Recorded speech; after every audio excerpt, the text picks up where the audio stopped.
मित्रों, आपने भी देखा होगा कि पूजा पाठ करने वाले लोगों की जिंदगी बुरे काम करने वालों की तुलना में काफी कठिन होती है। यह आपने निश्चित रूप से सोचा होगा, इसलिए चलिए आपको इसका रहस्य बताते हैं। चलिए आपको पुराणों में वर्णित एक कहानी सुनते हैं, जो आपको बताएगा कि हर जीव को उसके काम के अनुसार फल मिलता है। अगर कोई अच्छे काम करता है तो उसे अच्छे फल मिलते हैं और बुरे काम करने वाले दुखी होते हैं। श्री कृष्ण ने बताया कि एक गांव में दो आदमी रहते थे। एक बहुत धार्मिक था और हर दिन मंदिर जाकर भगवान की पूजा करता था। लेकिन दूसरा आदमी जो नास्तिक था, हर दिन मंदिर जाता था और अपने पति से धन चुराकर जूते, चप्पल और दाल खरीदा था। एक दिन गांव में भारी बारिश हो रही थी और मंदिर में एकमात्र पुजारी था। नास्तिक आदमी मंदिर गया और सब कुछ चुराकर वहां से चला गया। उस समय एक आस्तिक व्यक्ति भी मंदिर गया और भगवान की पूजा करने लगा।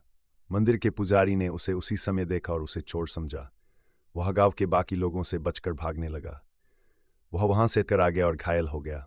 मंदिर में चोरी करने वाला व्यक्ति आस्तिक को मिला।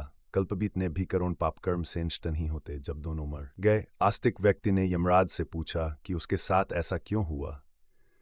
यमराज ने कहा कि अगर तुम पर झूठा आरोप लगाया गया तो तुम मर जाओगे, लेकिन तुमने अच्छे काम किए तो बच जाओगे।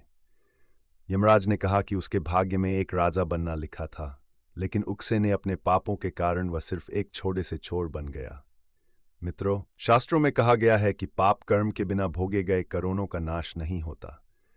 अगर कोई पाप करता है तो आज वह खुश हो सकता है, लेकिन कभी कभी उसे अपने पाप का फल भुगतना पड़ेगा। यह भी एक कहानी है कि एक बहुत पापी व्यक्ति एक रास्ते से जा रहा था और उसे बहुत सारा सोना मिल गया। उसी रास्ते से एक अच्छे आदमी जा रहा था। उसे एक कांटा लग गया और वह जमीन पर गिर गया। उस स्थान पर कुछ लोगों ने सोचा कि यह बहुत गलत हुआ और दोनों आदमियों की कुंडली ले जाकर एक पंडित को दिखाई। पंडित ने कहा कि पापी व्यक्ति का भाग्य राजा बनना था, लेकिन उसके पाप के कारण अब उसे सिर्फ इतना सोना मिला है। उस भले और धर्मात्मा व्यक्ति के जीवन का आज आखिरी दिन था, लेकिन उसके अच्छे कर्मों की वजह से वह बच गया। क्या बुरे कामों से बच सकते हैं? शास्त्रों में कहा गया है कि हर व्यक्ति को अपने अच्छे और बुरे कामों का परिणाम भुगतना होगा।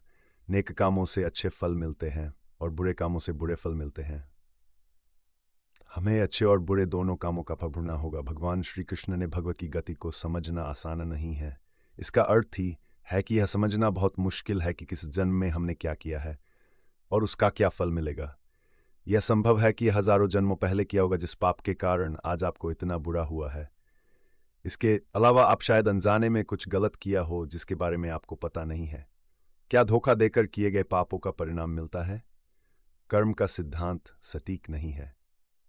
चाहे आप जानबूझकर करें या अनजाने में, अगर आप कुछ गलत करते हैं तो आपको उसका फल अवश्य मिलेगा।